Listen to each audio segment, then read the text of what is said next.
Hi, everybody. Welcome back to Cardvoyant. I'm Kris, and I'm your Cardvoyant. And I'm here today with my sister Kim to do another Psychic Sisters video. Hi, Kim. Hello. Hello, Miss Hi. Lucy. We also have Lucy Hello. here. You have Lucy here. Mr. Bo.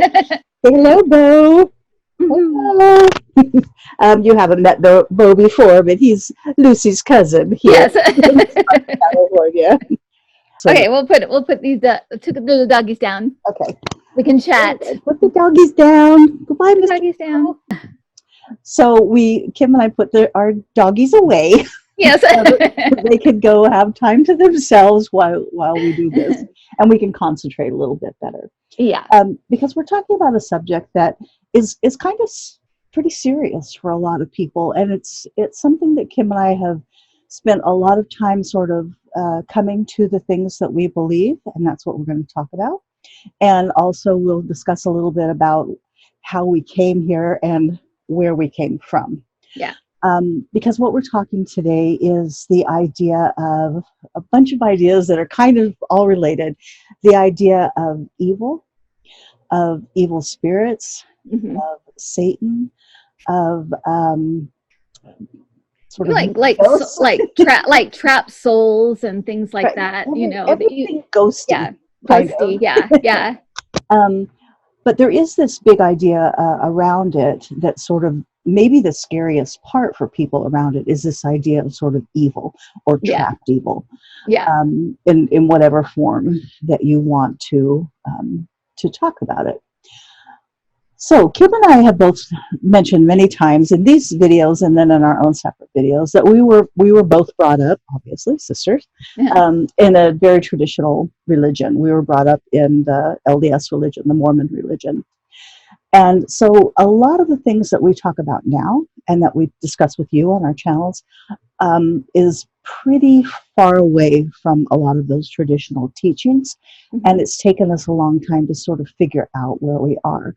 Because we talked about, and I'm not saying this is true of every religion. I'm not even saying it's true of all people who are in the Mormon religion. But I grew up sort of afraid all the time. There's a lot of emphasis, at least when I was growing up, on the idea of the second coming, and to me that was scary because it was kind of this reckoning that was going to happen. And I always, even like as a young child, like 8, 10 years old, I was like, maybe I've been bad enough. I don't know how bad I have to be to sort of cast out in outer darkness. And so it was that fear. And also, I don't know if I mentioned this, Kim, but I also had the fear of just sort of time ending. Like I sort of wanted to live, and I was afraid, when the second coming was happening, which felt like it was inevitable any minute. Right. That, everything that I was sort of working toward and living in would be gone.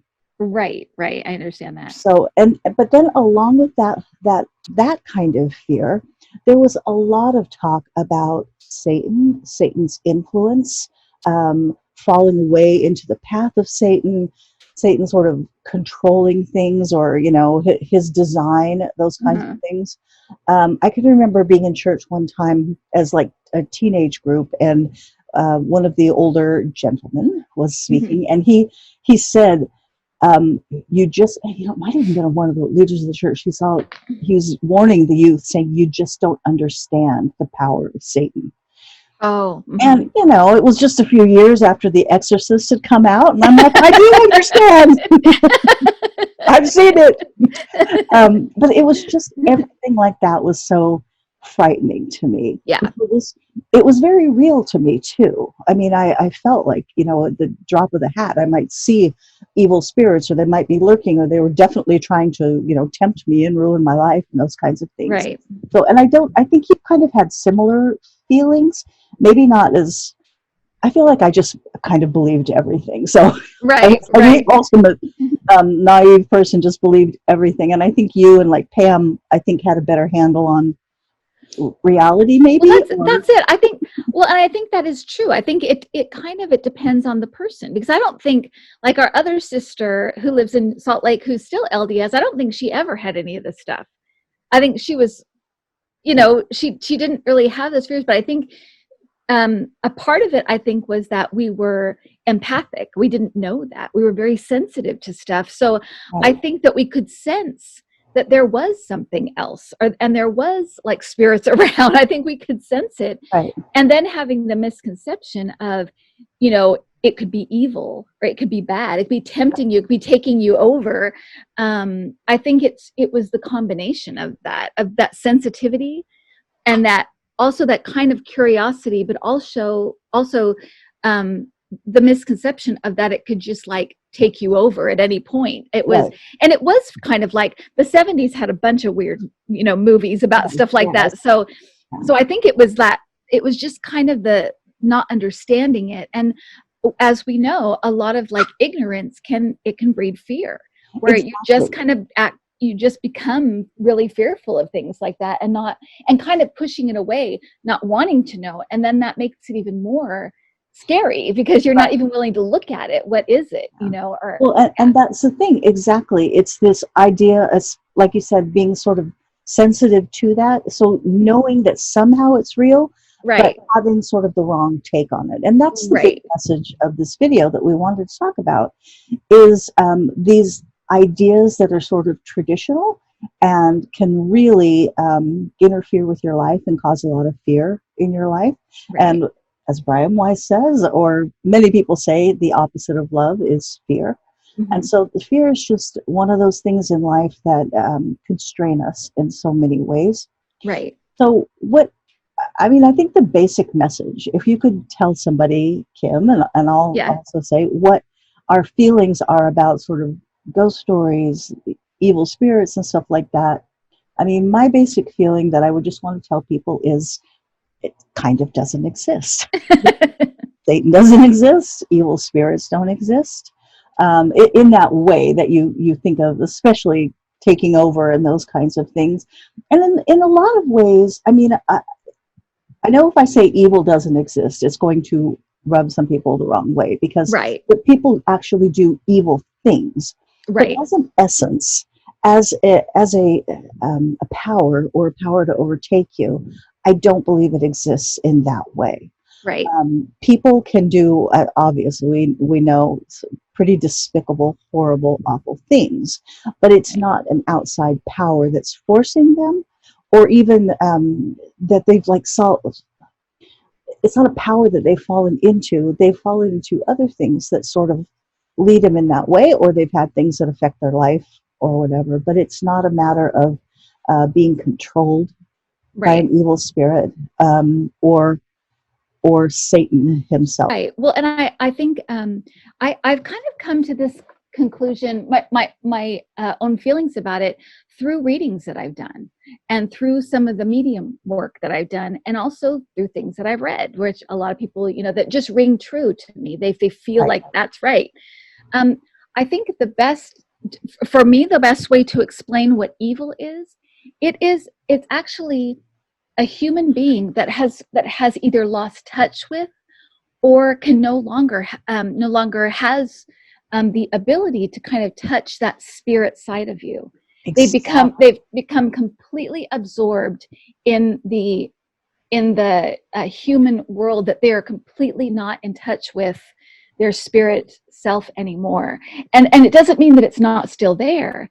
It's just they've lost complete touch with it. I think that's true of Donald Trump. I think that behavior can, with each terrible act or each horrible behavior, you move further away. It becomes a softer and softer voice in the background, and pretty soon you've lost. And not pretty soon, I think it takes time, but you can lose touch with that. And with each, it's like a damaged connection. Like the connection gets damaged, like crushed. Like if there's like a connecting like tube, it gets kind of crushed, and it gets crushed by the weight of the world, you know. And so really deal with these very physical things too that are happening to them.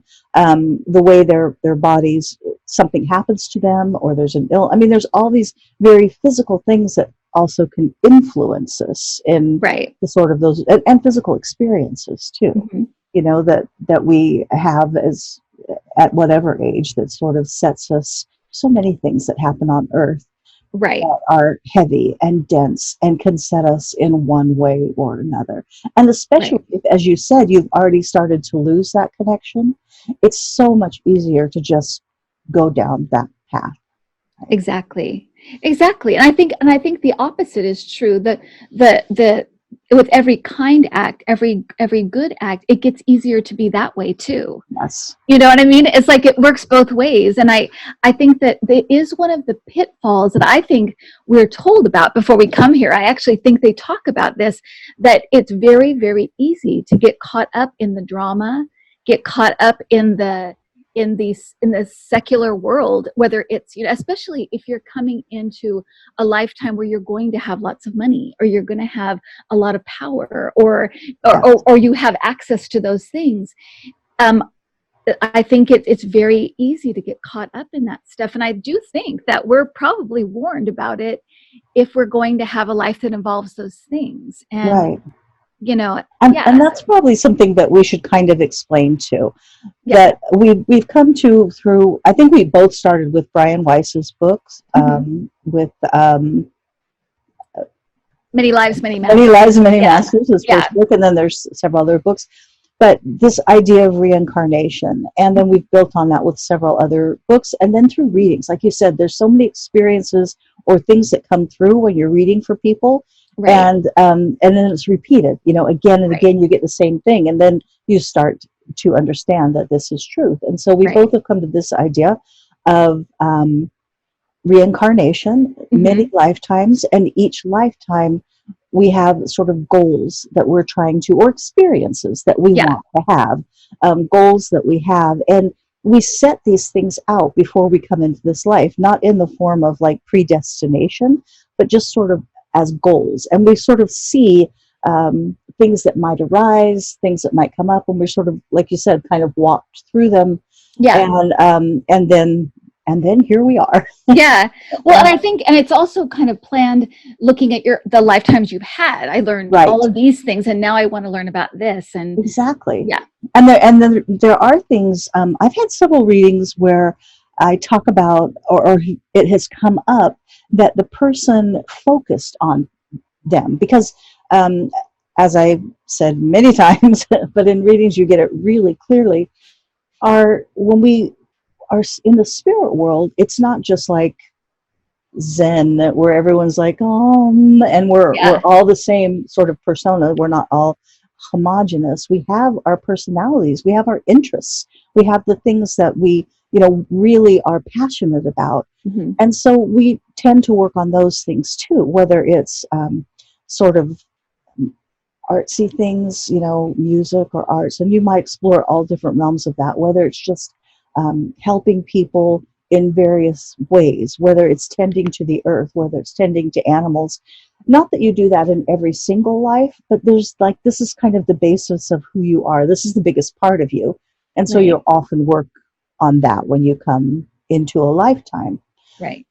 So, so that is kind of where we come from when we're Hmm. talking about our journey here on the earth.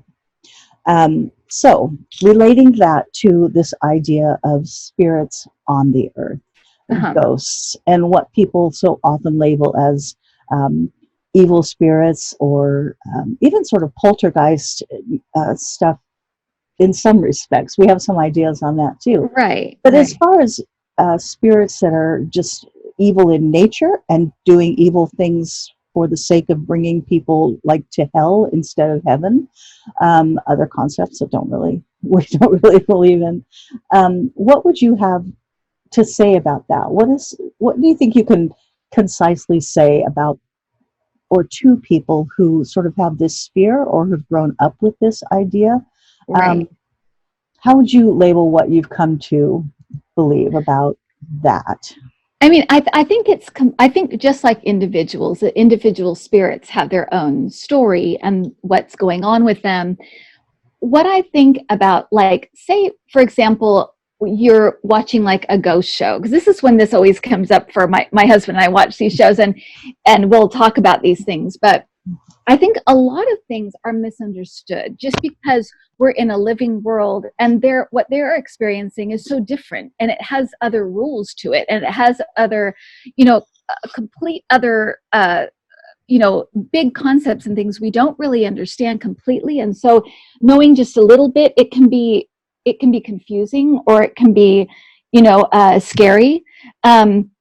But whenever we watch the ghost shows, and whenever they have, like, they go into a place saying, like, there's an evil spirit here, and it's Todd, and he's evil, and he's running around, pushing people and doing evil things. And every time that happens, I always say to my husband, I think that's wrong. I think that it could just be somebody messing with them, hearing them say things like that, and then saying, well, I'm going to do that. I'm going to mess with them. I'm going to scare them.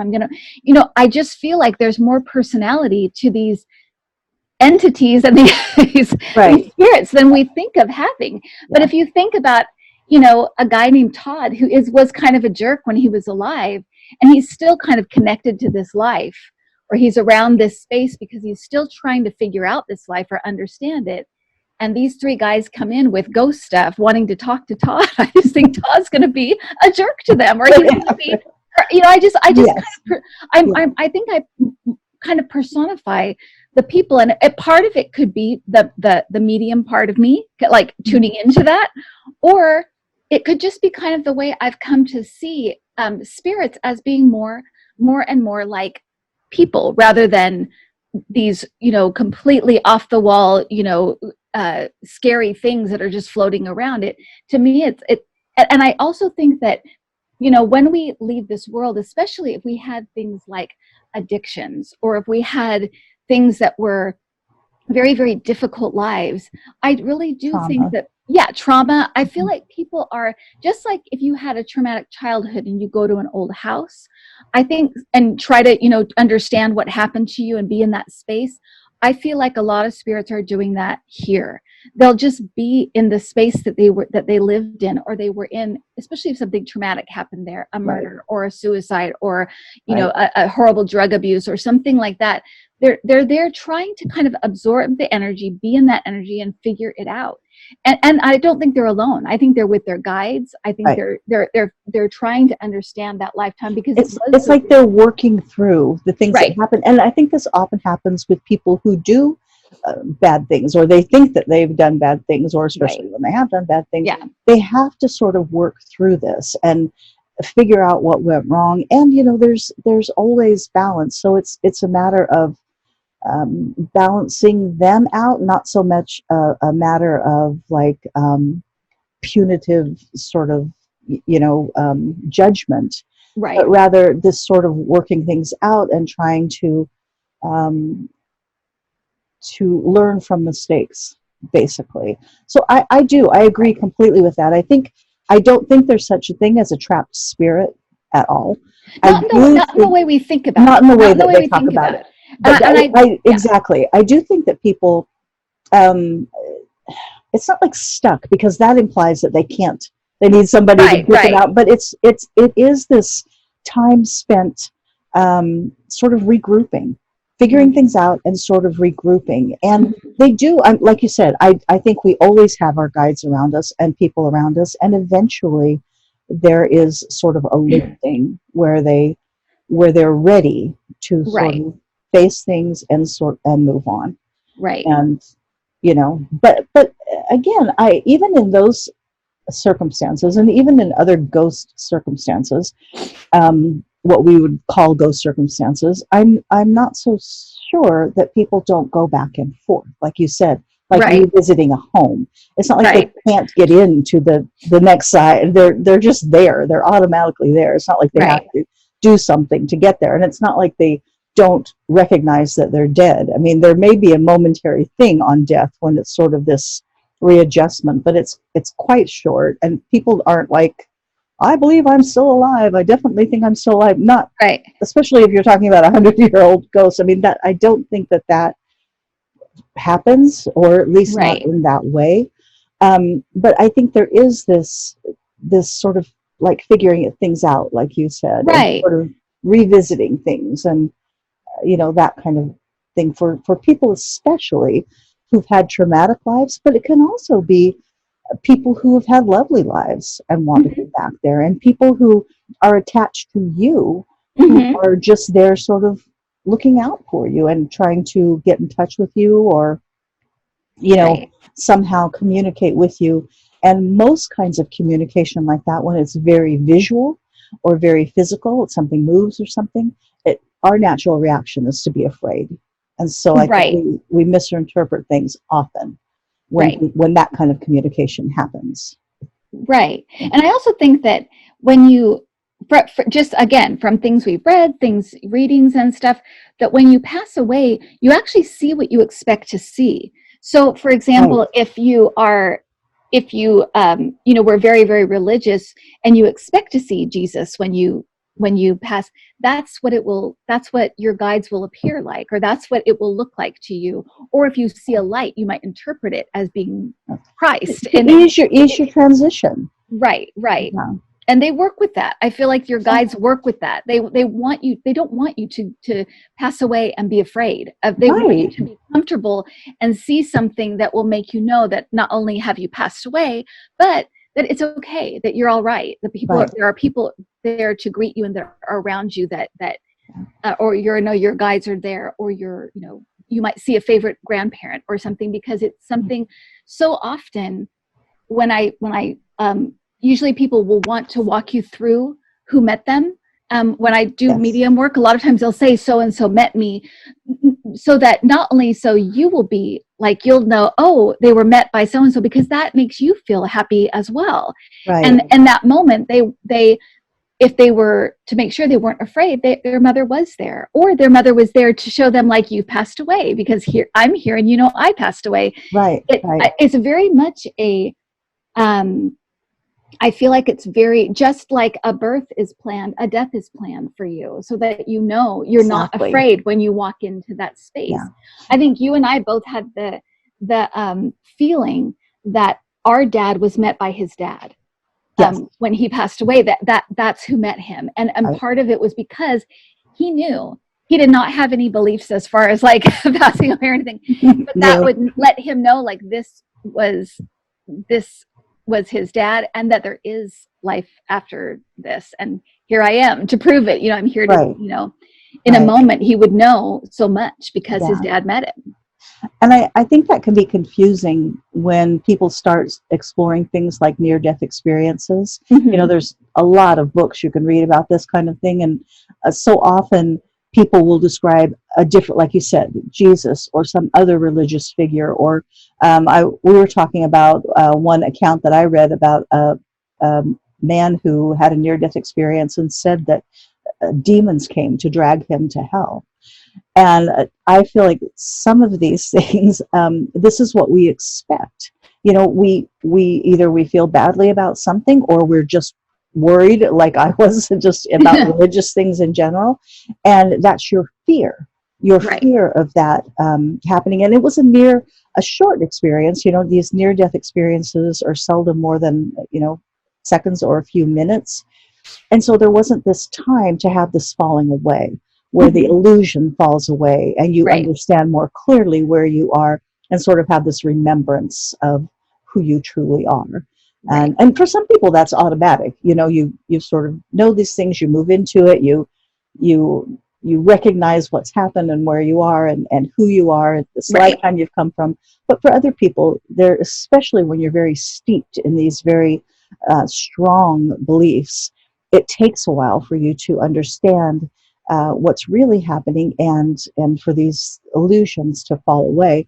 But you're always ushered in very gently, with Right. that understanding. There's no judgment here. And I think that's another thing that we talked about in just about that sort of process in general, is when, and I don't know if you talked about this specifically, but um, I did talk about when I had my sort of exit point experience. That was the one thing that I felt, was that it was just easier. Everything was easier than I thought. It would have been easier to transition, but also that all of this sort of dogma that surrounds so many of our beliefs, that make it so complicated, and so many rules and so many tests. My feeling is that everything is easier than that. Things are just easier. And when I sort of started coming to that realization, it was like taking a giant breath where I could just be like, I could let that go. I could let that fear go. And Right. it's life changing. It's life changing when you can let fear like that go, because it's always in the background of your life Mm-hmm. when you have a lot of strong beliefs like that. It is. And I think, especially when it comes to um, fear of, like, for example, if someone was very afraid of, um, you know, going to hell if they committed suicide and they commit suicide, there, you're always, I feel that whenever it's something like that, you're always met with compassion. It's never, Definitely. it's always kind of because whenever I've seen people that have died by their own hand, like they have particularly difficult life and they've maybe died of a drug overdose or something, it's always such a compassionate experience. And it's also kind of, I think this kind of feeds into the idea that we create our reality. Here we do that, but it's a much slower process. And I feel like there, it's a much more immediate process. Right. So if we're scared of something, like you said, scared of going to hell or whatever, we might see that for a moment because we've created that. Right. But like you And said, it's so strong. right, Yeah. right. And it's what you expect, but it does fall away because it's not real. It's not really, it's just what we thought or what we expected, or the reality we created for a moment. But it's not what really is there. And I know it's hard to explain, really. I mean, I think, I hope people aren't completely confused by this conversation, but I think well, I don't want to discount any experiences that people may have had with right. what they feel like are ghost kind of experience or seeing stuff like that. Where I'm only saying that it's often something that can be misinterpreted because it is jarring. And the way that we generally come at it is to be afraid of it. And so it's not to take away from any experience that you had like that. It's just to sort of bring in this gentler, more loving idea of it, where it's a very good chance that someone was just there to, if you could feel it, then they want to communicate with you. It could actually have been a message to you, a kind of shared relationship. Maybe there's something that you have shared, whether it's ancestral or just the way you are or something you're going through, and there's that kind of contact. And the thing is, the more that we can recognize it without fear, the more that kind of communication can take place, and it's always beneficial because they always want to help. This spirit world is always sort of there for us, wanting to communicate with us and help us. Because if there's one thing that they know on the other side, it is that life is hard. Yes, they understand, sure. And that's why you said, like, with this comforting and the sort of energy renewal idea, because they get that. They get that. So I mean, many of them have been here. If not most of them. So there's the people that are sort of connected to us have done this. They get that it's difficult. And there's also this idea of and I think sometimes this is interpreted as a trapped spirit, but I think there can be like, for example, we talked about kind of places where battles took place, or like if a horrible murder took place, that that kind of energy can be so dense and so intense. Yes, intense, that it will replay almost like a record. It's not really people there. It's just kind of like the event. Energy. Yeah, the event is replaying. And then also, if you have people going there, talking about it, feeding into it, and constantly bringing it, kind of almost like stirring up the energy again and again, you're going to have these kind of, it is like a replay, and you might hear a voice, or you might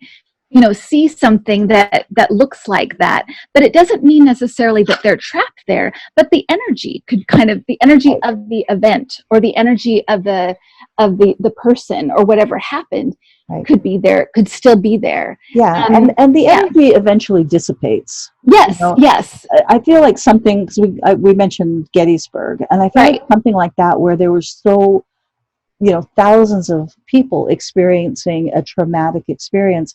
I feel like the energy there sort of, it just like is a ball. It just sort of feeds on each other. It'll take a long time before it dissipates. So Right. people do sometimes go there and see, they'll say they saw a soldier, but he didn't see me. And it's this sort of Right. energy that's still taking place there. On the other hand, places like that too, that have meant, that are quite traumatic, and are these really sort of dense experiences, these lifetimes Mm-hmm. where it's these really heavy experiences. I do think there are spirits who will go back there Mm-hmm. and just sort of revisit, just like we talked about earlier. So someplace like that, you may be seeing one or the other, but again, it's not evil energy in either case. It's Right. like, energy form sort of, or just this, energy, I don't want to say trapped, but it's just like this energy cycle. Yeah. Yeah. And then it's this also sort of, spirits who may revisit. Right? Right. I do feel like we get, when we're here living this physical experience, our senses are quite limited. Mm-hmm. Sometimes in altered states, like the dream state, or when we're meditating, or that state that you sort of get into when you're channeling, or get receiving messages, it opens up more of your Right. senses, and you can sort of glimpse more of the totality of reality, rather than just this physical sphere. I mean, to think that we are here alone, and then occasionally there's this weird psychic experience, I don't think is quite right. I feel like Right. we share this space all the time. Right. It's just a matter of where your focus is. Right. Right. Right. Exactly. And yeah, when you literally are kind of tuning in, because Right. there are so many times that I've talked to people and their loved ones are like, I'm there. I know what's going on, or I see what's going on. It's like they've never really left. They know exactly what's happening, and they're there in real time. But Yeah. they're not just there when I talk to them, and they've been Exactly. there. They're just Yeah, there. they're there all the time. Yeah. Right. And I've also been told many times that when people want to talk to somebody who's passed, just talk to them. They'll be there. It's almost it almost comes across like a law, like a spiritual law. Like when Right. you talk to them, they have to come. It's almost like that. It's almost like you're Yeah. calling them in, Yes. whether you mean to or not. If you're thinking about them, or you're talking to them, or wanting to see them, that reality is created right away. They're there. And Right. they listen to you. They hear what you're saying, And they whether it's in your mind or whether it's physical.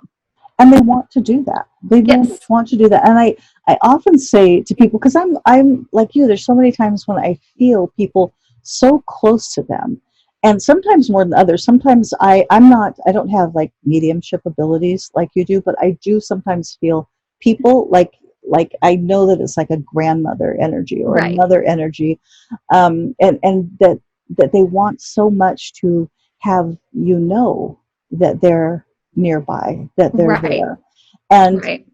people, I think, feel like, well, they come occasionally, and it's like, no, we're here when, like you said, whenever you need us. And Yeah. my feeling is, whenever you feel that, any small thing that you suspect is like a message from them, or anything like that, the thing to do is simply acknowledge it with Yes. a thank you, or, oh, that's so cool, or Yeah. that's, Yeah. like when you have found feathers, or Right. we talked about dimes, or just the feeling when you feel Right. like comfort or something, to just acknowledge it, because then they know that they're getting through to you, Right. and they'll do it again, or try the same sort of, build on that experience, basically, Right. so that Right. you have more of them. You are opening a door. You're opening a Exactly. door that can swing both ways. That can, it's like opening a door that they can get Yeah. through, Yeah. because you're being open to it. You're open to the experience, and that really is so much of it. If you're closed down, Definitely. or you have to question every little thing. It's like, I always say, what is the harm? What is the harm? Just say thanks. Just acknowledge it. And, Exactly. Yeah. that's, Yeah. who cares? Yeah. It's like, it's not going to hurt. Right? It's not going to hurt it's not going to hurt anything. It will make you Yeah. feel better. It make them feel connected with, and it can only be a positive, really. And I do feel like so much of connection is getting to understand those feelings. Like when you feel that they're near, and then you say thank you, or then you say, oh, I know you're here, Mom, or something like that, and then you get it more and more, because I find in reading, and you may feel differently when you do it, but when I do readings, and also when I'm doing like the Jacob's Journal stuff, that's a little bit different, but it's the same feeling of sort of being in your life and then slipping into a slot.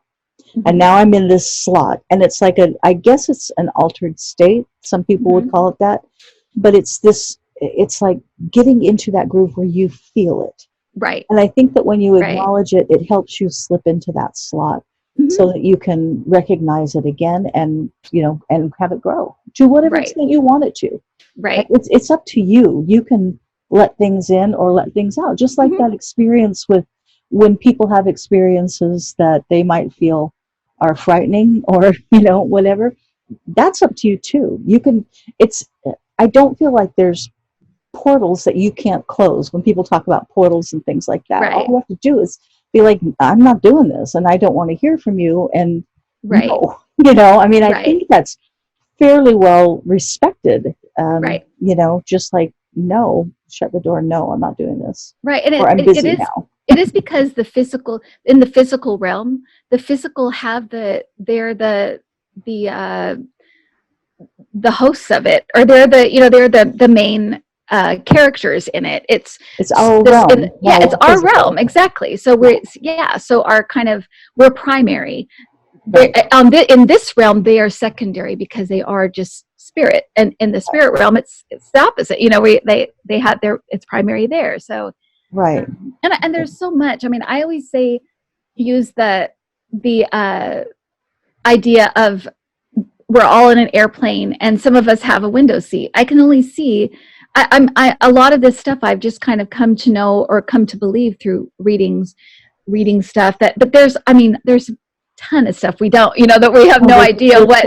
There's so much, but I feel like it's important to talk about these things, because I think the biggest obstacle for people to reach out or to talk to, if they want to, is fear. It's fear. It cuts you off, and so if you can get rid of that fear, the idea something's going to take you over, or something's going to get stuck to your, you have the power to not have that happen, or to say no, or ask your angels to protect you, or it really is this is a physical domain. So this is the physical world, and you can decide how much or how little contact you have.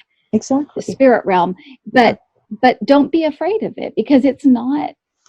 We're trying to make it not scary and spooky and all these things. And I think as we go forward, especially as kind of scientific stuff meets kind of paranormal stuff, it will be less and less, I think, scary.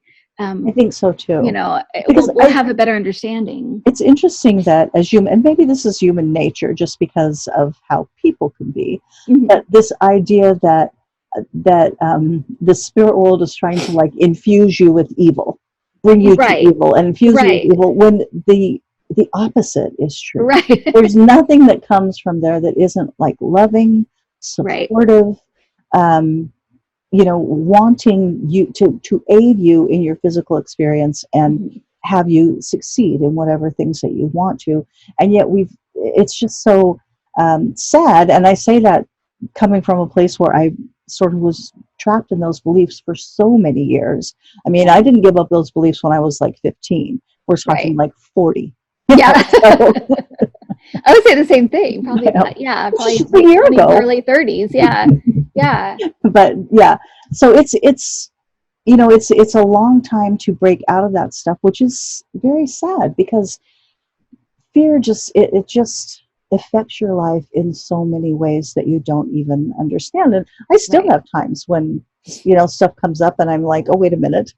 That's not Yeah. true, or I don't have to worry about that. And I know that, Right. Right. I know that I don't. So that if we can, if I could do anything, I would want to help people not be afraid, especially of like death and any kind of non-physical things, because Right. your life is here to enjoy and learn from, Hmm. and fear, it inhibits that so much. There's so many Right. things that are inhibited by fear, in Exactly. whatever form it takes. And and it doesn't, I don't think, and it's not to, I don't want to get emails from like people that are Mormon and saying, we don't think that.